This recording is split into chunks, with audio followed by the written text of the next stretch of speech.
Brian, come to hear all of that.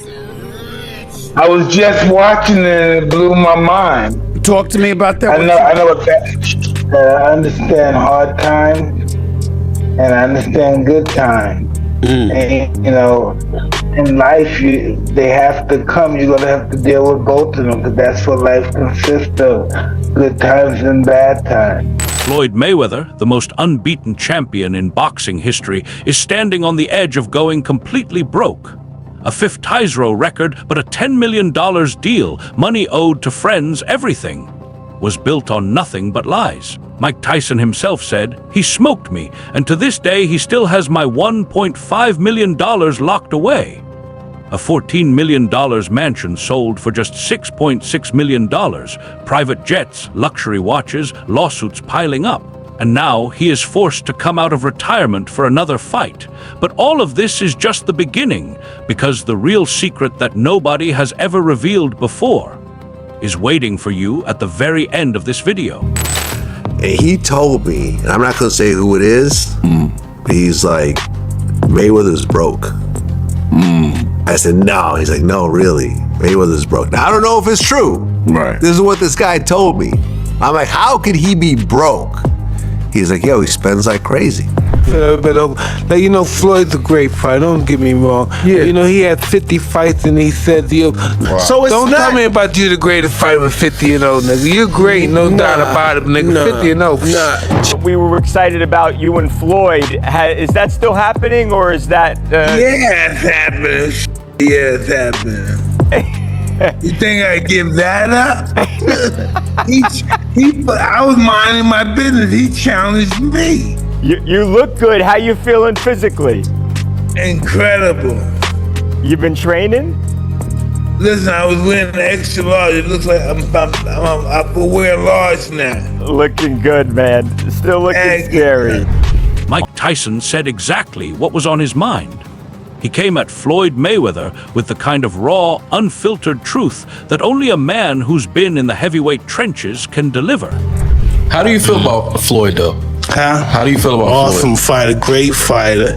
You know, he's a little too into himself. You know, he should be. I was the same way too, but you have to come to reality some way.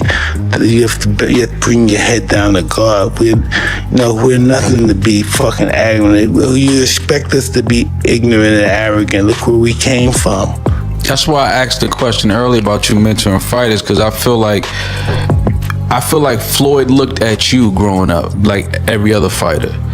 And the persona and the lifestyle was like, growing up in the hood, we looked at it like, that's Mike Tyson. We see the cars, the jewelry, the flair.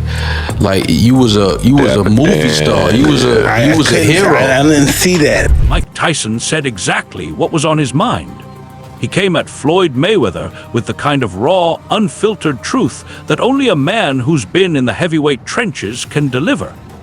Nobody expected anything less. Tyson described Mayweather as cocky, wrapped up in himself, and completely out of touch with the real world, hinting that all those flashy money moments are more about putting on a show than actually having solid ground beneath his feet. Because Floyd, we've been friends since 2002.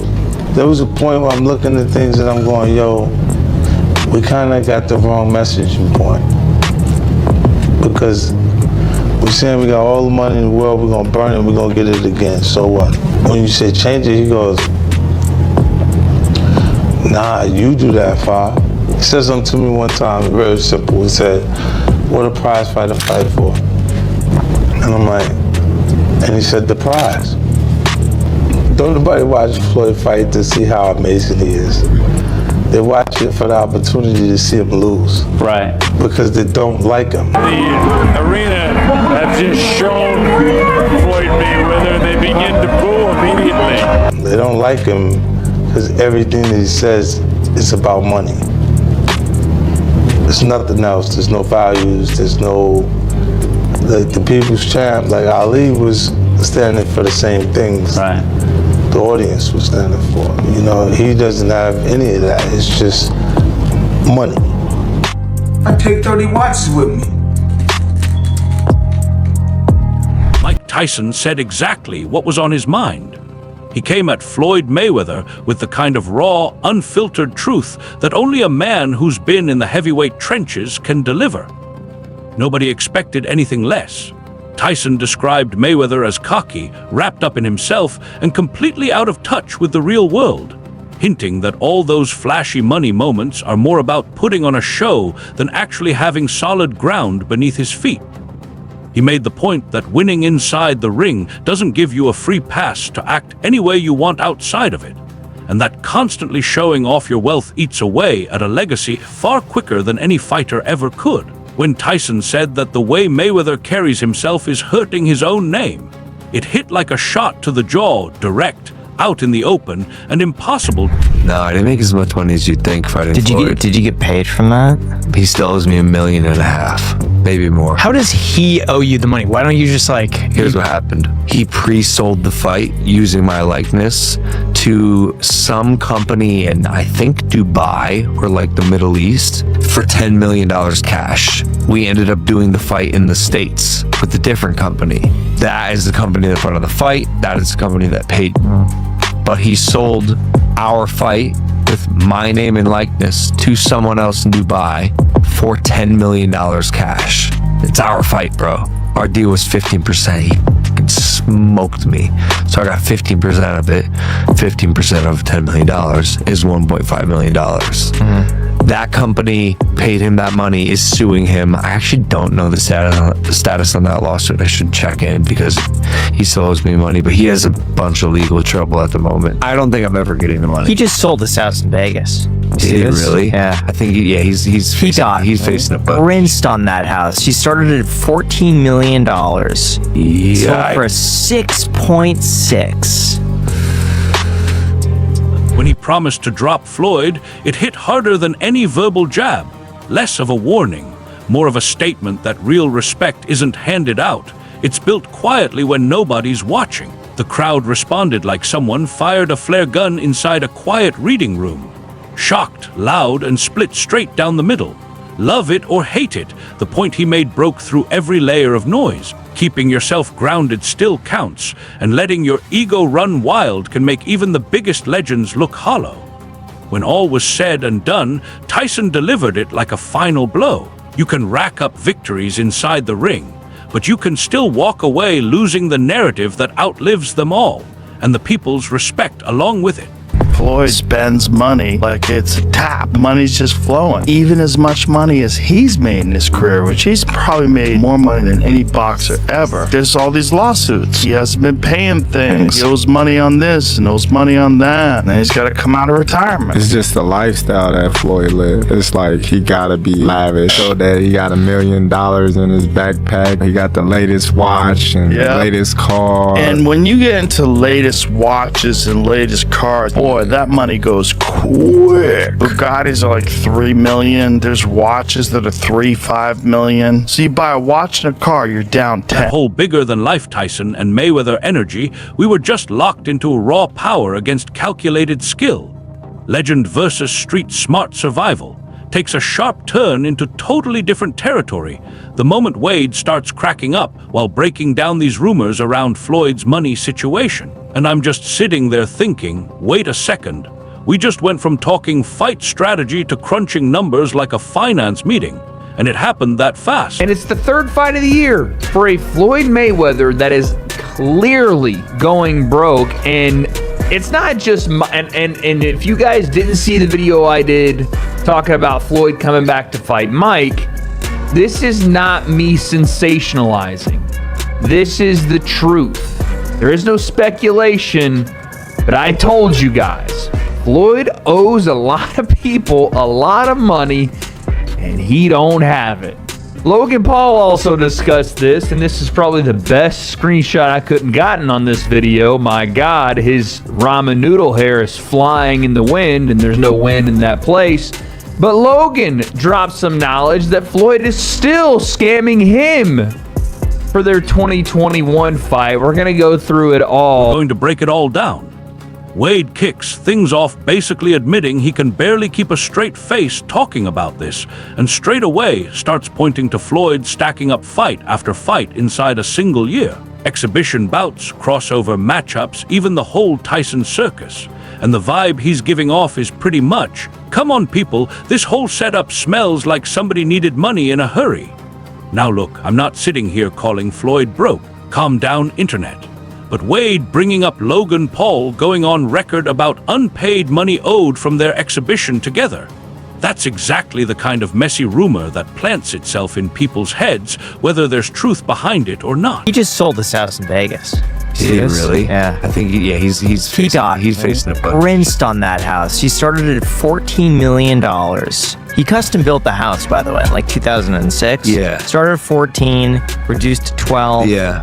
10, 8 came on the market, and it was a lot of house for 8. Yeah. So for 6.6. Oh, he really got just rinsed. The cost to build that house was 9 or 10. Whoa, he got rinsed. Yeah. God damn. It was huge. God damn. Who would win in a fight?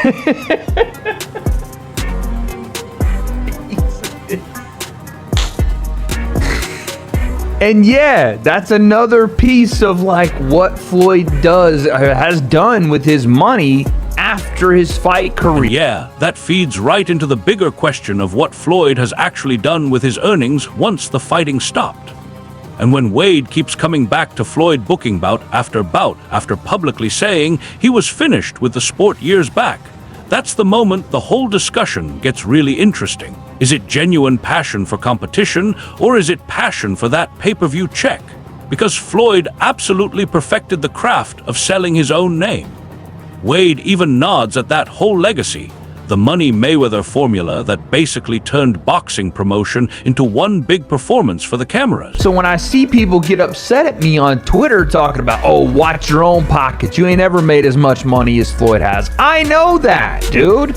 I'm not saying that Floyd is as broke as one of the freaking tweakers on 6th Street Bridge in Los Angeles, dude. That's not what I'm saying. But for the amount of money that he has made, over $1.2 billion, and the amount of money that he still has, let's say it is $300 million. That means Floyd has lost 70% of the money he's earned. But then the whole thing shifts toward lifestyle spending, big assets, private jets, properties, business ventures, and suddenly the real question stops being about greatness inside the ropes and starts being about whether any of it holds up on the outside. And here's the funny contradiction bouncing around in my head the whole time Wade is talking. Even the people giving Floyd the hardest time about chasing a payday will still pull up the stream the second his name shows up on a fight card. That's just the magnetic force a true legend carries. Wade can question the reasoning. Fans can go back and forth about the money. Analysts can sit there with their eyebrows raised. But the moment Mayweather starts walking toward that ring one more time, curiosity shuts down every argument without breaking a sweat. That Floyd owes like $1.4 million in jewelry debts, that Floyd owes like hundreds of thousands of dollars in rent for a private New York apartment. His private jet fuel, he's not paid hundreds of thousands of dollars worth of fuel and maintenance.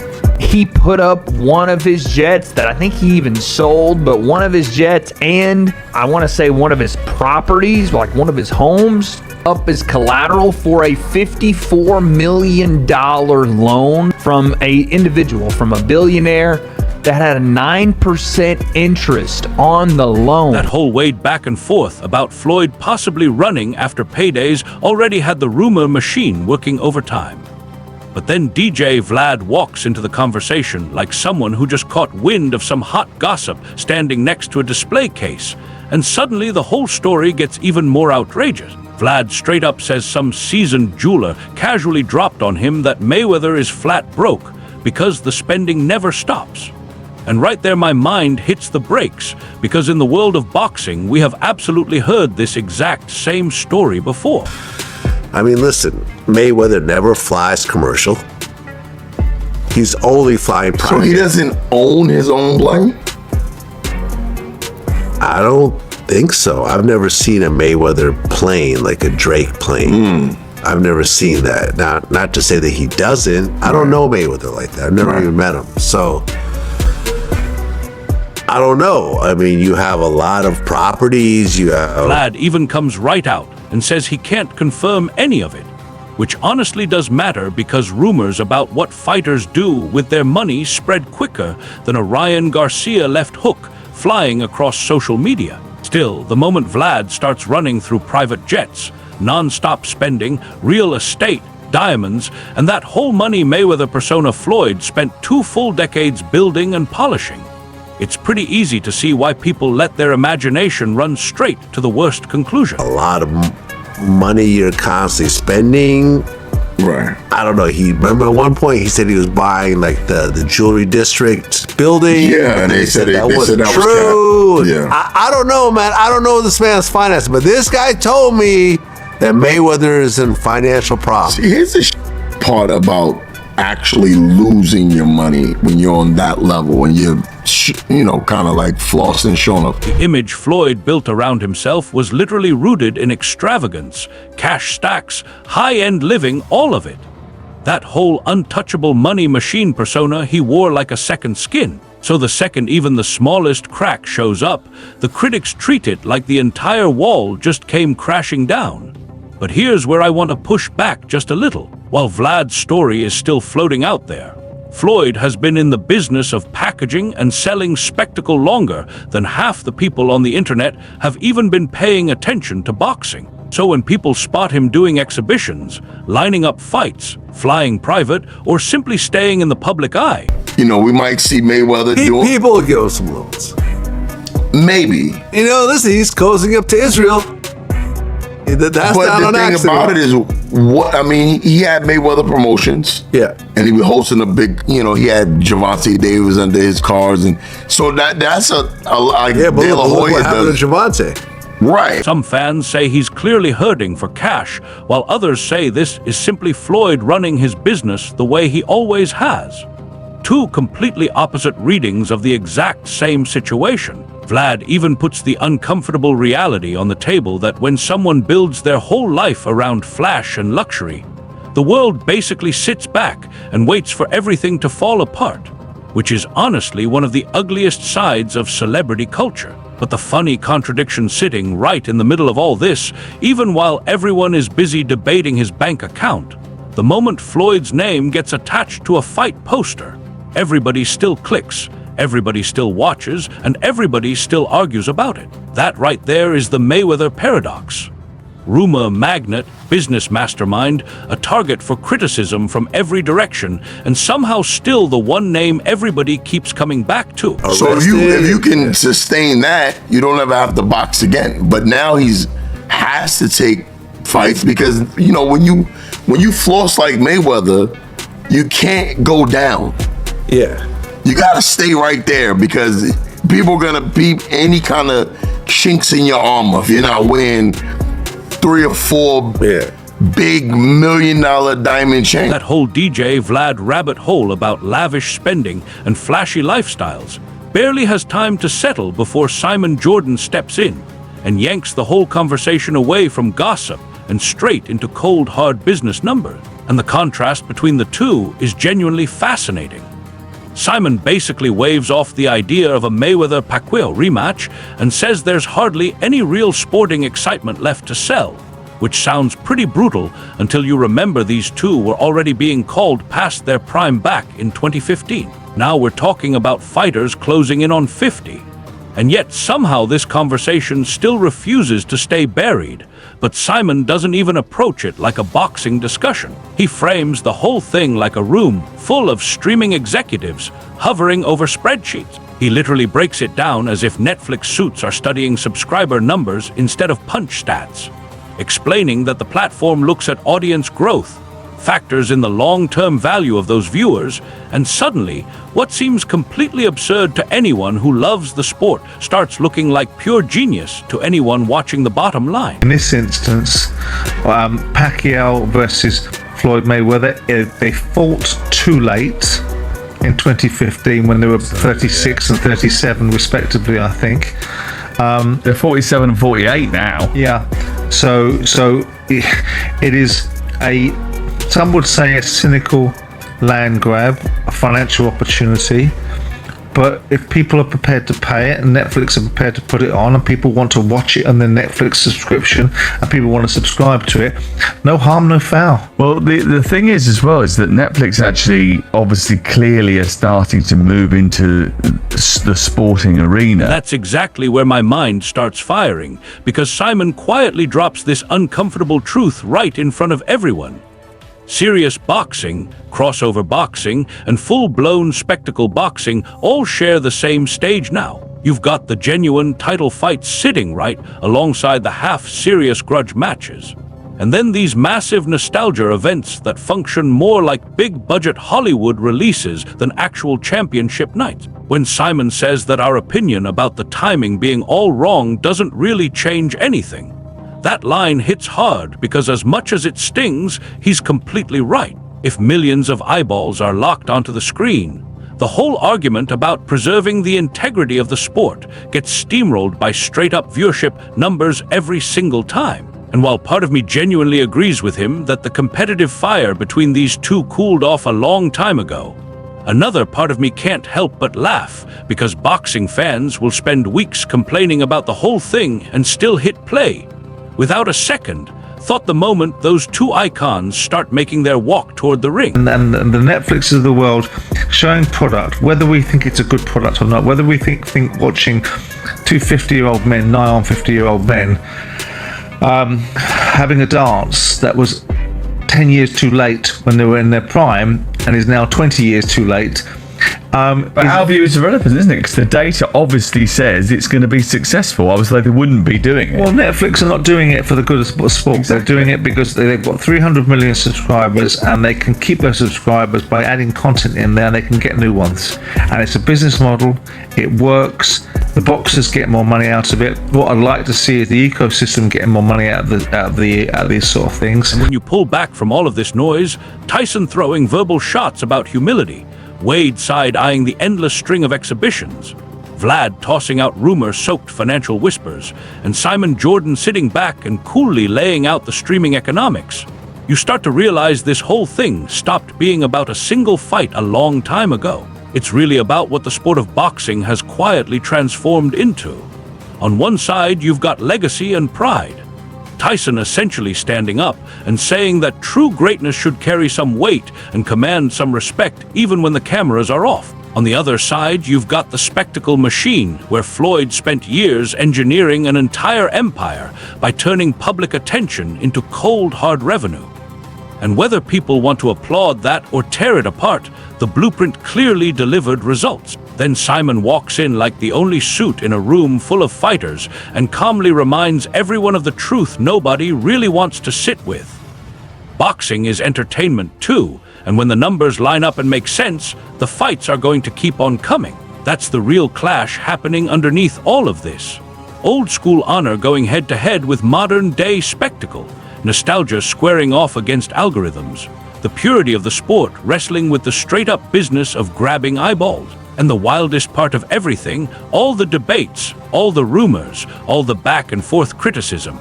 It actually pours more fuel into the machine rather than slowing it down. Because every headline, every argument, every single clip we're reacting to right now keeps the spotlight circling back to the exact same two names. Tyson and Mayweather, two legends who still bend the entire gravity of the boxing world around them even all these years down the road. Does Floyd's unbeaten record and the professional status of the bout add any intrigue to this at all? No. Not really. I don't think so. I mean, Manny Pacquiao's had a fight recently, hasn't he, against Mario Barris, who just lost his title to Ryan Garcia, deservedly so.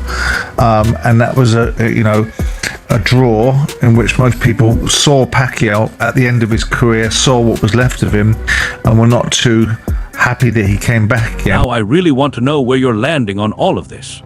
Is this just sharp thinking in an era where boxing and entertainment have fully merged? Or are we actually watching legends slowly chip away at everything they built just to stay in the spotlight? Put your thoughts down in the comments section. Let's actually get into it. And hey, make sure you hit that like button, pass this one along, and subscribe to Boxing World. I'll catch you in the next one.